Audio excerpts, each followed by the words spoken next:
Annual ఇన్స్పెక్షన్లో భాగంగా ఇవాళ Eluru range IGP sir GVG Ashok sir ఇక్కడ కాకినాడ డిస్ట్రిక్ట్కి ఇన్స్పెక్షన్కి రావడం జరిగింది. ఇన్స్పెక్షన్కి వచ్చి డిస్ట్రిక్ట్ పోలీస్ ఆఫీస్, అట్లనే DCRB, special branch, armed reserve ఇవన్నీ కూడా ఇవాళ సార్ ఇన్స్పెక్ట్ చేయడం జరిగింది. సార్ ఇన్స్పెక్ట్ చేసి పర్ఫార్మెన్స్ సాటిస్ఫాక్టరీగా ఉందని చూసి కొన్ని ఇన్స్ట్రక్షన్స్ ఇవ్వడం జరిగింది. ఇంకా ఇంప్రూవ్ చేసుకోవడం కోసం డిస్ట్రిక్ట్ పోలీస్ పర్ఫార్మెన్స్ ఎట్లా ఇంప్రూవ్ చేయాలి అనే డైరెక్షన్స్ ఇచ్చి సార్ ఈ రోజున ఇన్స్పెక్షన్ సక్సెస్ఫుల్గా కంప్లీట్ చేసుకొని ఐజీపీ సార్ వెళ్ళటం జరిగింది. Thank you. అదే చాలా టెక్నాలజీ వాడుతున్నారు ఈ కాకినాడ జిల్లాలో ఎస్పీ గారు ఆధ్వర్యంలో.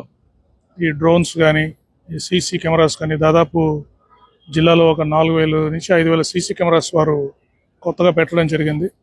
డ్రోన్స్ కూడా ఉన్నాయి. దాంతో ఓపెన్ డ్రింకింగ్ కానీ, ఈ పేకాట, ఈ గ్యాంబ్లింగ్ ఇటువంటివన్నీ కూడా పట్టుకునే వాళ్ళు ఎప్పటికప్పుడు స్టెప్స్ తీసుకుంటున్నారు. చాలా ప్రాపర్టీ అఫెన్సెస్ కూడా ఈ సీసీటీవీల ద్వారా, ఈ టెక్నాలజీ ద్వారా చాలా నేరాలు కూడా డిటెక్ట్ చేశారు. సో అది ఇంకా విరివిరిగా వచ్చే రోజుల్లో వారు ఎస్పీ గారు వినియోగిస్తారు.